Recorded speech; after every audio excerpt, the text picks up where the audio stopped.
အဲ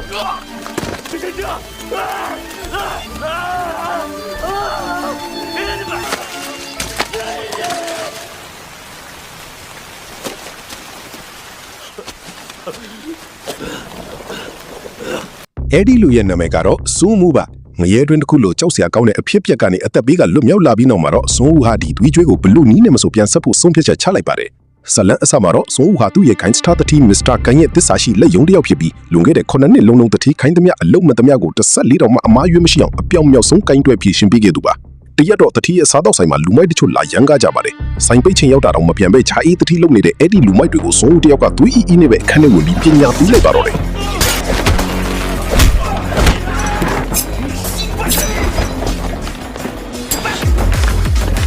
်လူဒီဝါလူတတိစီပြန်အစီရင်ခံတဲ့အခါမစ္စတာကန်ကစွန်ဦးကိုအလွန်အမင်းချီးကျူးခဲ့ပါလေဒါပေမဲ့ချီးကျူးမှုနဲ့အတူတတိပေးတံပါနဲ့မင်းအလုပ်ပုံးတရားကိုကောင်းကောင်းလုပ်နိုင်ခဲ့ရင်တော့တကယ်လို့အမားတစ်ခုတည်းလုံးမိလိုက်တာနဲ့မင်းမရှိသမျှအရာအားလုံးကိုငါပြန်သိမ့်ပိတ်လိုက်မယ်လို့ပြောခဲ့ပါတယ်အဲ့ဒီထဲမှာစွန်ဦးရဲ့အသက်လေးအပါဝင်ဖြစ်ပါတယ်ကြောက်စရာကောင်းတဲ့တတိပေးမှုအပြီးမှာတော့မစ္စတာကန်ကစွန်ဦးကိုအရေးကြီးတဲ့အလုပ်တစ်ခုထပ်ပေးပါတယ်မကြသေးခင်ကသူ့ရဲ့ကောင်မလေးရီးစားငယ်မှာတန်တရားဖြစ်စရာလက္ခဏာတွေတွေ့နေရလို့တခြားယောက်ျားတစ်ယောက်နဲ့ဖောက်ပြန်နေသလားဆိုတာစွန်ဦးကိုနောက်ယောင်ခံစောင့်ကြည့်ခိုင်းတာပါတကယ်လို့ဖောက်ပြန်နေတာမှန်ရင်နှစ်ယောက်စလုံးကိုချက်ချင်းအပြတ်ရှင်းပစ်ဖို့ပါအမိန့်ပေးလိုက်ပါတယ်စွန်ဦးလည်းတတိခိုင်းတဲ့အတိုင်းအစားစားအရာရာတတိထားပြီးအစီအစဉ်အတိုင်းအဲ့ဒီကောင်မလေးဟီးစုရဲ့အိမ်ကိုလက်ဆောင်ပစ္စည်းတစ်ခုယူဆောင်ပြီးတွားခဲ့ပါတယ်ကောင်မလေးရဲ့ကိုလုံးကိုပေါက်အလှအပတွေကစွန်ဦးကိုတစ်စက္ကန့်လေးတော့မျက်တောင်မခတ်နိုင်အောင်ဆွဲဆောင်နေပြီမယ်တတိရဲ့မိမဖြစ်တာကြောင့်စွန်ဦးလည်းစိတ်ကိုထိမ့်ပြီးအလုတ်ကိစ္စပြီးတာနဲ့ရင်ရင်ကြည်ကြည်ပဲချက်ချင်းနှုတ်ဆက်ထွက်လာခဲ့ပါတယ်ဒါပေမဲ့တကယ်တမ်းကစွန်ဦးဟာကောင်မလေးမရိပ်မိအောင်အပြင်ကနေပုံမျိုးကွယ်လူစောင့်ကြည့်နေခဲ့တာပါမကြခင်မှာပဲဟီစုကိုလာခေါ်တဲ့ကားတစ်စီးရောက်လာပြီးစွန်ဦးလည်းမရိပ်မိအောင်အနောက်ကနေကတ်လိုက်သွားပါတော့တယ်သူတို့တွေရောက်သွားတာကတော့တီးလုံးတန်တွေနဲ့စူညံနေတဲ့ဘားတစ်ခုပါအဲ့ဒီမှာဟီစုဟာသူ့စိမ်းယောက်ျားတစ်ယောက်နဲ့တွဲကကြပြီမယ်ထူးထူးခြားခြားဘာမှမဖြစ်ခဲ့ပါဘူးညပတ်အိမ်ပြန်ရောက်တော့လေအဲ့ဒီလူကဟီစုကိုအိမ်ရှိအထိပဲလိုက်ပုတ်ပြီးပြန်သွားတာကြောင့်စွန်ဦးကသူတို့နှစ်ယောက်ကိုတငယ်ချင်းတွေပဲလို့ထင်လိုက်ပါတယ်နောက်ရက်မနက်မှာတော့တထေးမစ္စတာကန်ရဲ့ညွန်ကြားချက်အတိုင်းစွန်ဦးဟာဟီစုကိုစားတော့ဆိုင်ကောင်းကောင်းတစ်ခုမှလိုက်ကျွေးပြီးအစီအစဉ်တိုင်းဗီအိုလာတီးခတ်တဲ့တင်တန်းကိုလိုက်ပို့ပေးခဲ့ပါတယ်အခန်းအပြင်ကနေဟီစုကိုငေးကြည့်နေမိတဲ့စွန်ဦးရဲ့ရင်ထဲမှာတော့တခါမှမဖြစ်ဘူးတဲ့ခံစားချက်တွေပြည့်နှက်နေပြီးညစ်ညောင်းလာတဲ့ဗီအိုလာတီးခတ်တန်တွေကစွန်ဦးရဲ့နှလုံးသားကိုလှုပ်ခတ်သွားစေခဲ့ပါတယ်မထင်မှပဲအဲ့ဒီချိန်မှာပဲပြဿနာတစ်ခုတက်ပါတော့တယ်ပြီးခဲ့တဲ့ရက်ကစွန်ဦးရိုက်နှက်မောင်းထုတ်လိုက်တဲ့လူမိုက်တွေဟာပြိုင်ဘက်ခိုင်ကလူတွေဖြစ်နေပြီးစွန်ဦးကိုကလေးစားချေဖို့ရောက်လာကြတာပါသူတို့ကစွန်ဦးကိုတောင်းပန်ရင်အားလုံးပြီးသွားမယ်လို့ပြောပြီးမြဲစုသမားစွန်ဦးကတော့လုံးဝမတောင်းပန်ခဲ့ပါဘူးဒါကြောင့်အခြေအနေကပိုဆိုးသွားပြီးစွန်ဦးပေါ်သူတို့ရဲ့အမုန်းတရားတွေပိုကြီးထွားသွားစေခဲ့ပါတယ်ဒီလူနဲ့စွန်ဦးလည်းအချိန်တန်တော့ဟီစုကိုကြို့ဖို့တင်နှန်းချောင်းကိုပြန်ရောက်လာပါတယ်အဲ့ဒီချိန်မှာပဲဟီစုရဲ့အနာကိုဟိုတနည်းကယောက်ျားလေးထပ်ရောက်လာပြီးဟီစုကိုအိမ်ထဲထိလိုက်ပို့ပေးတာကိုစွန်ဦးတွေ့လိုက်ရပါတယ်တန်တရားတွေတောင်းမရအောင်ကြီးထွားလာတဲ့စွန်ဦးဟာဘာမှစဉ်းစားမနေတော့ပဲအိမ်ထဲကိုစွတ်အတင်ဝင်ရောက်စီးနှင်းလိုက်ပါတော့တယ်သူထင်ထားတဲ့အတိုင်းပါပဲဟီစုနဲ့အဲ့ဒီလူဟာတငယ်ချင်းတွေမဟုတ်ပဲတကယ်ချစ်သူရည်စားတွေဖြစ်နေကြတာပါစွန်ဦးလည်းဖုံးထုတ်ပြီးတတိစီချက်ချင်းအစီရင်ခံဖို့လုပ်ပြီးမြဲဟီစုရဲ့ကြောက်လန့်တဲ့ကြောင်ငူရိုးနေတဲ့မျက်ဝန်းတွေကိုကြည့်ပြီးဖုံးမဆက်နိုင်ပဲဖြစ်သွားရပါတယ်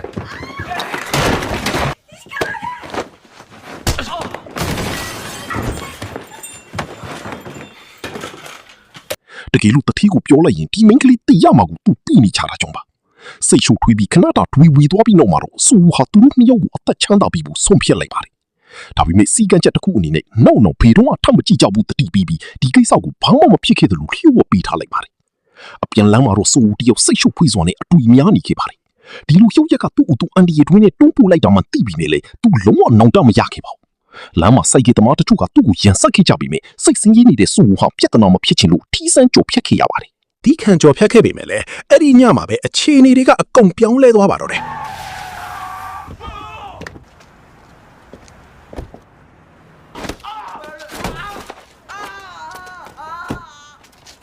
တတိမစ္စတာကန်ဟာထောတာတကြီးနဲ့ဟီစုရဲ့အိမ်ကိုရောက်လာပြီးဟီစုရဲ့အမူအရာတွေပြည့်ရွေးနေတာကိုကြည့်ကကောင်မလေးဖောက်ပြန်နေပြီဆိုတာရိပ်မိသွားပါတယ်တချိန်တည်းမှာပဲစွန်ဦးတယောက်အိယာကနိုးလာတဲ့အခါမှာတော့သူဟာကျိုးတွေနဲ့တုံနှောင်ခံထားရပြီးလေထဲမှာစောက်ထိုးဆွဲဆန်ညှင်းပန်းနှိပ်စက်ခံနေရပါပြီ ပြိုင်ဘက်ကိုင်းကလူမိုက်တွေကဆွန်ဝူကိုအသက်ရှင်ဖို့နောက်ဆုံးအခွင့်အရေးအနေနဲ့အရင်ကိစ္စအတွက်တောင်းပန်ဖို့ပြောပြီးမယ်ဆွန်ဝူရဲ့အဖိတံမှာတောင်းပန်နေဆိုတဲ့စကားလုံးမရှိတာကြောင့်သူတို့လည်းအချိန်မဆွဲတော့ပဲဆွန်ဝူကိုရက်ရက်ဆက်ဆက်နှိပ်စက်ကြပါတော့တယ်အဲ့ဒီချိန်မှာဆွန်ဝူရဲ့ဖုန်းကြီးလာပြီးခေါ်လိုက်သူကတော့မစ္စတာကန်ပါတတိဖြစ်သူကဆွန်ဝူကိုလွတ်မြောက်အောင်ကယ်တင်ပေးဖို့မဟုတ်ပဲအမိတ်ပုံတစ်ခုရှိခေါ်လာခိုင်းလာဖြစ်ပါတယ်ဆွန်ဝူဟာငရေတွင်းကလူပီအထင်းနဲ့အားကိုးတကြီးကြီးလိုက်ပြီမဲ့သူရှိမှရက်နေတာကတော့သူခုနှစ်လေးလုံးလုံးတစ္ဆာရှိအစီခံခဲ့တဲ့တတိကြီးဖြစ်နေပါတယ်လွန်ခဲ့တဲ့ခုနှစ်လေးလုံးလုံးတစ်ခါမှမမှားခဲ့ဘူးတဲ့ဆွန်ဝူဟာဟီဆူလိုဆွန်ဝေးကိုအသက်ချမ်းသာပြီးလျှို့ဝှက်ထားခဲ့တဲ့အမှားတစ်ခုတည်းကြောင့်အခုလိုတေလွတ်မျိုးပါဖြစ်တံပေးခံရပြီးအရှင်လက်လက်မီးမြုပ်ခံရမယ့်အခြေအနေထိရောက်သွားရပါတော့တယ်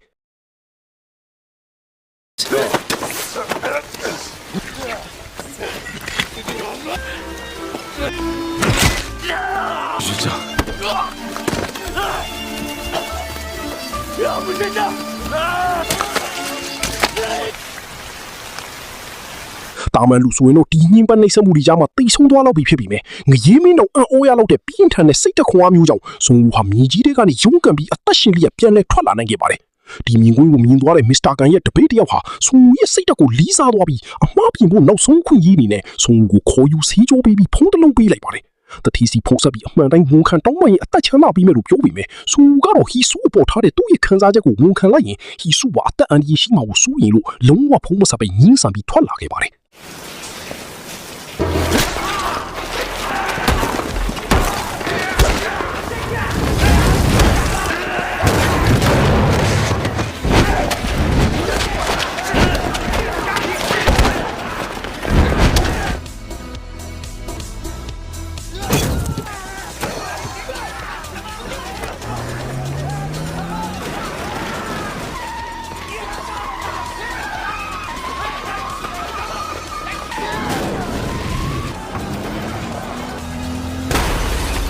ဒီလိုနဲ့ဝန်ခံဖို့ညှင်းဆန်ပြီးထွက်လာခဲ့ပြီးနောက်မှာတော့ဆွန်ဝူဟာသူ့ရဲ့အဆက်အသွယ်တွေကိုတုံပြီးတရားမဝင်လက်နက်မှောင်ကိုဂိုင်းတစ်ခုစီတွားခဲ့ပါတယ်မစ္စတာကန်ကတနက်အကောင်စားတွေဝယ်ခိုင်းလိုက်တယ်လို့လိန်ညာပြောဆိုလိုက်တဲ့အခါလက်တက်ဂိုင်းခေါင်းဆောင်ကတနက်အမြန်ဆုံးတက်ဆင်နိုင်သူအနိုင်စုပြီးစိန်ခေါ်ပါခဲ့ပါတယ်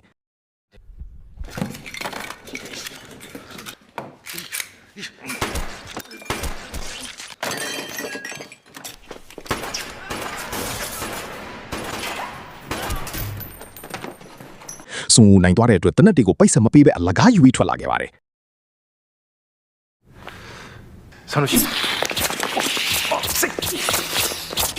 အဲ့ဒီနောက်မှာတော့သူ့ကိုအရင်ကနှိပ်စက်ခဲ့တဲ့ပြိုင်ဘက်ကိုင်းကောင်းဆောင်ကိုချင်းဆိုပြီးဝင်းရောက်စီးနေတာဒဏ်ရာအပြင်းထန်ရနေတဲ့ခြားကပဲကလေးစားချေတက်သွင်းလိုက်ပါတော့တယ်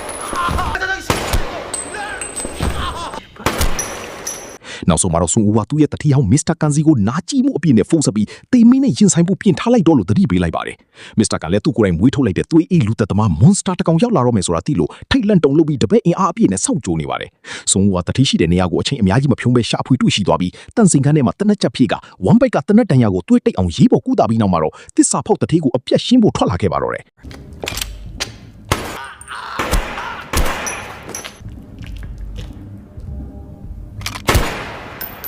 이쪽으로 오시면 안 됩니다.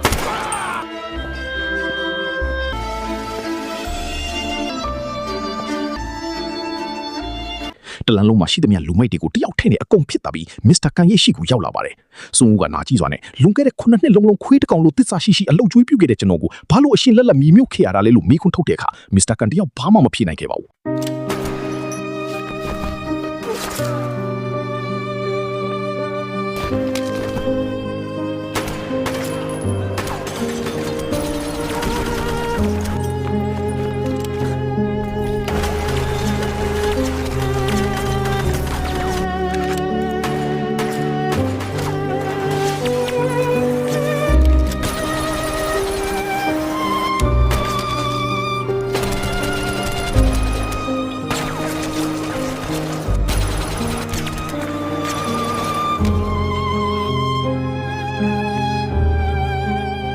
အဆုံးသမားတော့ဆွန်ဝူကမစ္စတာကန်ကိုကျန်တဲ့ရန်သူအားလုံးကိုတုတ်တင်ရှင်းလင်းနိုင်ခဲ့ပေမဲ့သူကိုယ်တိုင်လည်းတနက်တန်ရအပြင်းထန်ရနေတဲ့အကြောင်းပါအသက်လွတ်နေပြီးသူ့ရဲ့နောက်ဆုံးချိန်လေးမှာဆွန်ဝူကဟီဆူစီကိုဖုံးခေါ်ဖို့ကြိုးစားခဲ့ပေမဲ့ဖုံးပြောဖို့အင်အားမရှိတော့ပါဘူးမျက်စိမိခါနီးချိန်လေးမှာတော့သူသဘောကျခဲ့ရတဲ့ဟီဆူတယောက်ဗီအိုလာတိခတ်နေတဲ့ပုံရိပ်လေးကိုမြင်ရောက်ပြီးကြည်နပ်ပီတီဖြစ်တဲ့အပြုံးလေးနဲ့တူနီးကုန်းချူခဲ့ရပါတော့တယ်ဝန်နေကြီးကိုစရာကောင်းလာတဲ့စံပိုက်စီဖြစ်ပေမဲ့ကြည်ရှုသူတွေရဲ့ရင်ထဲမှာတော့မမိနိုင်စရာခန်းစားချက်တွေကိုအပြည့်အဝပြီးဆုံးသွားတဲ့ရုပ်ရှင်ကားပဲဖြစ်ပါတယ်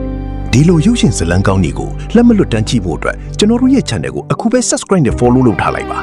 နောက်ထပ်ဇလန်အလန့်စားတွေနဲ့ပြန်လာခဲ့ပါမယ်အားလုံးပဲတာယာတဲ့နေလေးဖြစ်ပါစီဗျာ